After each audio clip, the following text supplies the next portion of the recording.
Well, let's stay with the story and take you live to Mthatha now, and that's where my colleague Aldrin Sempier is standing by with Princess Ndando Dalindyebo, who is the Abatembu King's daughter. Aldrin, good evening to you, and it is on the back of the very comments that we have just listened to from the Premier, who says his name cannot be used willy-nilly, being dragged through the mud. What's the response from the Abatembu Royal House this evening?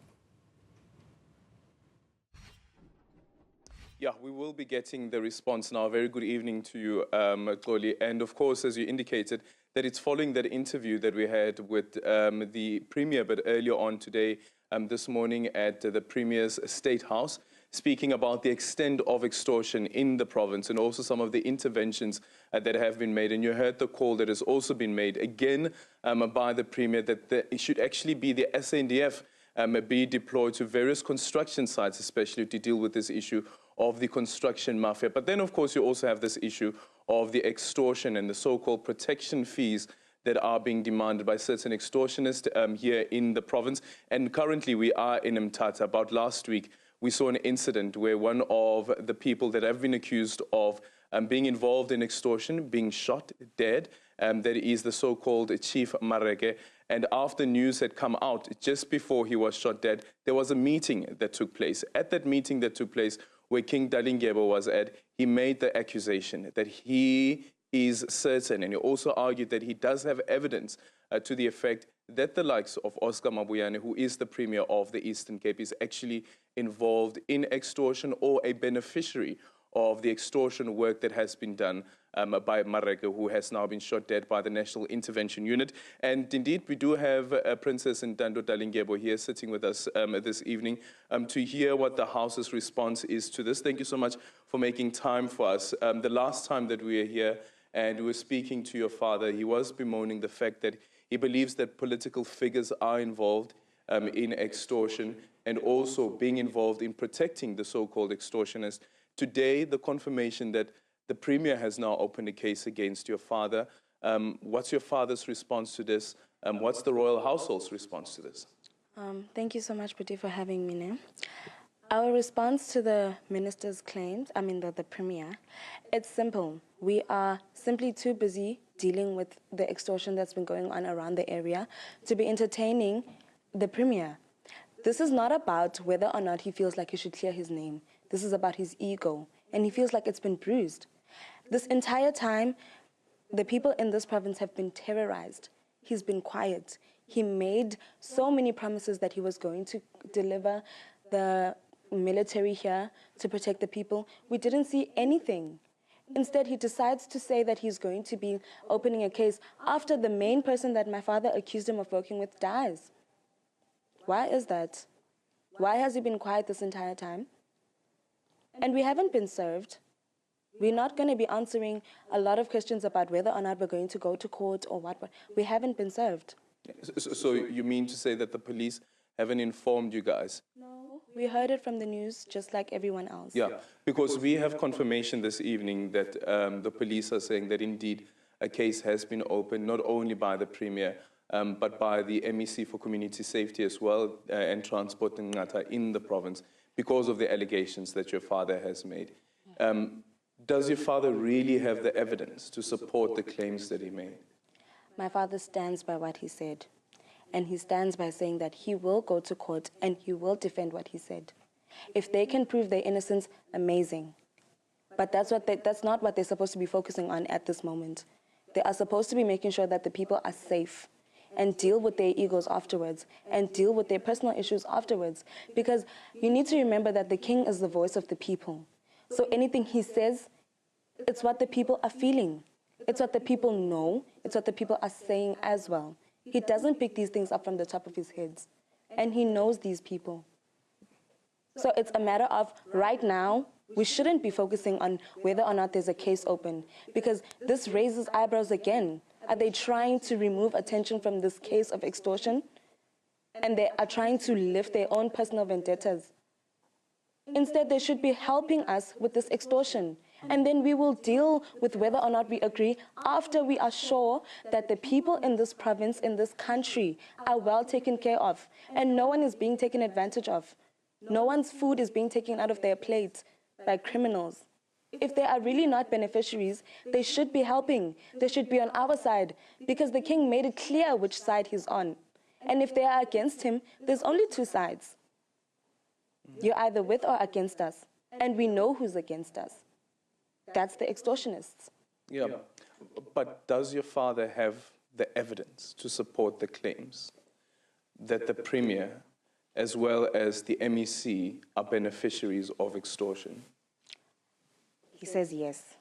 He will never tell me personally what kind of evidence he has, but he still stands by what he said, that he can prove it in court. And if they fight, they will fight, and we'll see who's really in the wrong. Yeah. Since the death of Mareke, the so-called Chief Mareke, the last time we spoke to your father, he also distanced himself from Mareke's election to represent the people of Mthatha West. What's the royal household's response to what happened last week? What happened last week is tragic. We can never celebrate the death of someone. That boy, that man, he was a father and he was a husband. He had a family, and the family is grieving. We can never celebrate on top of someone's grave. We understand that we had our differences, but we're not going to be celebrating his death. It's tragic, and it's painful to people that cared for him. Yeah. But is Mthatha safer, do you think? I would say it is, but it's not completely safe because he wasn't working alone. He might have been our main kingpin, but there are people behind him that were fueling his energy. There were people who were the wind beneath his wings. Yeah. And those people were powerful because he was in and out of prison with no cases being built against him. But people were reporting him, saying, this guy, he's doing this, he's doing this. He goes to prison, in a matter of a week, he's out. Back to it again. He was highly connected. When we spoke to him just before he was shot and killed, he spoke of a certain Noma Italy. I don't know, have you ever heard this name? Does this name ring a bell? Yes. Who is Noma Italy to you? What do you understand of Noma Italy, and perhaps maybe even the role that Noma Italy would have played, allegedly? She's actually one of the senior chiefs under my father. She's a chief in her own right, but we're not sure which side she stands in because Mareka was always confident of saying, I'm not under Kumkani, I'm under Noma Italy. But who is Noma Italy under? She's under Kumkani. She's come to the house a couple times. I call her Ma. My father, he appreciates her as much as he can. But when it comes to matters like this, we need to know where we stand with each other. Because we don't know whether she supported him or not. She never had anything to say when it came to him. And that's just... Yeah. Would you say that your father never asked her as well? I can say that. He's never asked her about the allegations that she is involved in the racketeering that was being carried out by Mareke? I can say that because she wasn't really involved in the resolutions we tried to come up with. Mareke has been into this home many a times.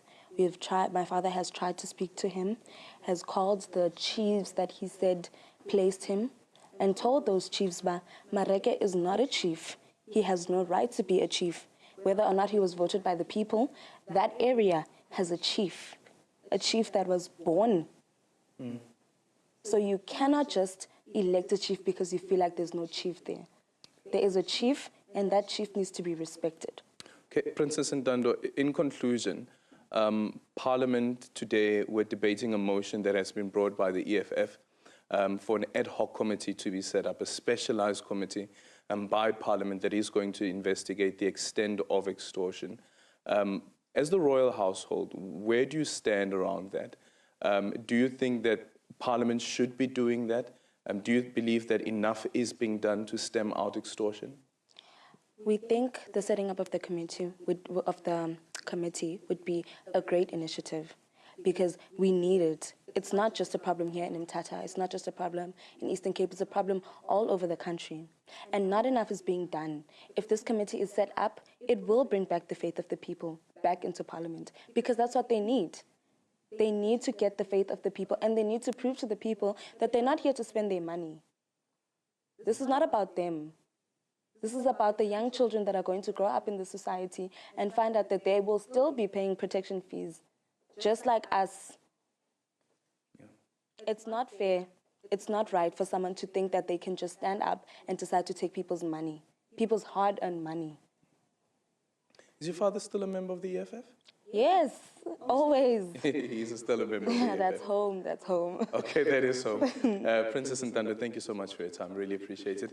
That is Princess Ntando Dalindyebo, who is the daughter of King Dalindyebo. As you heard her express the sentiments of her father as well as the royal household when it comes to this criminal injury case that has been lodged by Oscar Mabuyane, the Premier of the province, as well as the MEC of the province for community safety, MEC Ngata. Here you've heard the response, but also what they say about this application or the motion that has been brought by the EFF. And of course, as you heard there towards the end, that he remains a member of the EFF.